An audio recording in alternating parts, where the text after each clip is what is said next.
have won their fourth straight Stanley Cup. Dynasty. The word is reserved for the likes of the New York Yankees, the Chicago Bulls, the Montreal Canadiens. 4 straight Stanley Cups. It's that dynasty that cements Al Arbour as one of the greatest coaches in the history of the National Hockey League and in all of sports. He was the greatest coach that I ever had. There wasn't anybody who was better, anyone who had more of an impact in my career than Al Arbour. Al Arbour was born in Sudbury, Ontario in 1932. Like most kids in Canada, he spent his winters playing hockey on the backyard rink. Eventually, the kids started beating the dads. And while attending high school at Sacred Heart College, Arbour decided he wanted to play in the NHL. Al Arbour was 17 years old, playing Junior A for the Windsor Spitfires of the OHA. 4 years later, he made the move to the NHL, which in his case was just across the Detroit River.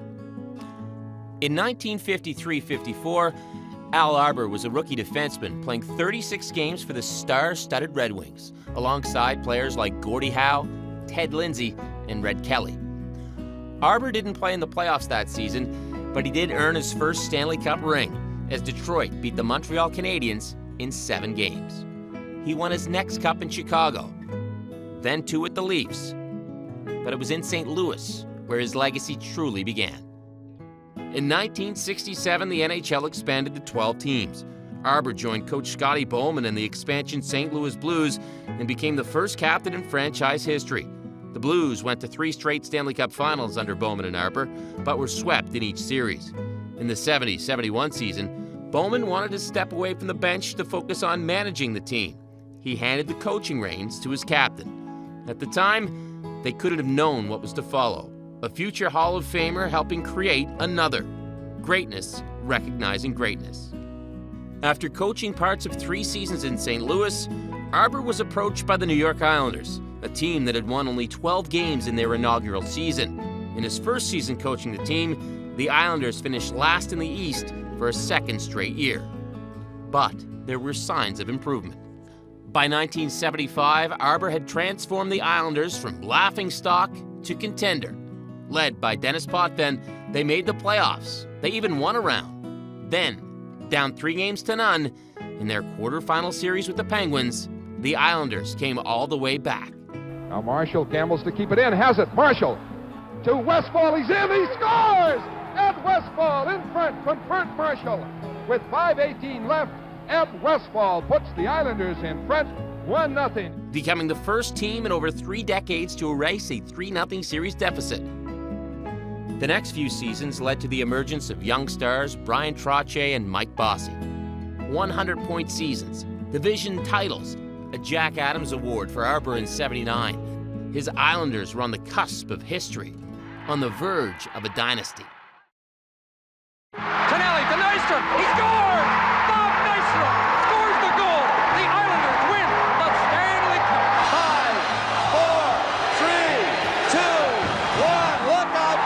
The New York Islanders have won the Stanley Cup for the 2nd consecutive year. The New York Islanders are the 1982 Stanley Cup champions! And the New York Islanders have won their 4th straight Stanley Cup. Al knew how to push people's buttons, and he knew how to motivate people, and the result is 4 Stanley Cups, so he did a good job of that. Well, he's just, he's a winner. I mean, that's just the best way to describe him. And you just look at him, and he's synonymous with Islander hockey. The Islanders dynasty, one of the greatest coaching achievements in sports history. 4 straight championships, none of which considered by Al Arbour as his crowning achievement. It's a real good challenge, a great challenge, and to rebuild this hockey club into a real contender. Following the 1985-86 season, Arbour had retired, at least temporarily. The Islanders got off to a slow start in the 88-89 season, so they brought Arbour back. Those were lean years, but in 1993, with a trip to the 2nd round all but wrapped up, adversity struck. There's a giveaway, Turgeon scores! That was just a dirty play by Hunter. Walter, who was frustrated. Cheap shot. It really was. Turgeon's injury setting the stage for one of the biggest upsets in NHL history. The depleted Islanders moved on to face the powerhouse Penguins and Arbour's mentor, Scotty Bowman. Led by Mario Lemieux, Jaromir Jagr, and Ron Francis, the two-time defending champs were overwhelming favorites. But with Arbour coaching a strong four-line game and some great goaltending, the Islanders forced Pittsburgh to Game 7, then to overtime. With Ferraro, here they come, 2-on-1. Bullock shoots, scores! David Bullock! And Al Arbour, one of the greatest coaches that this game has ever known, is congratulated by the Penguins, led by Captain Mario Lemieux. You know, that game, 93, Game 7, we weren't expected to win that game. We didn't even have flights booked for Game 7. We didn't have the stars. And he found a way to coach us through, and he won that series for us. You can say what we want about Bullock or some of the Glenn Healy saves. It was Al Arbour's vision that got us to play. Bowman's Team Goliath, slayed by Arbour's Team David. In the record books, he regularly sits second. Second in games coached, second in coaching wins, second in playoff wins. The only man above him in those categories, the man who first recognized his greatness. 4 Stanley Cups as a player, 4 Stanley Cups as a coach. The Hall of Fame, a career highlight. The dynasty, a feather in his cap. His legacy, the respect and admiration his players had for him. So I want you to talk about Al Arbour the coach and Al Arbour the man. I'll probably break into tears. I might.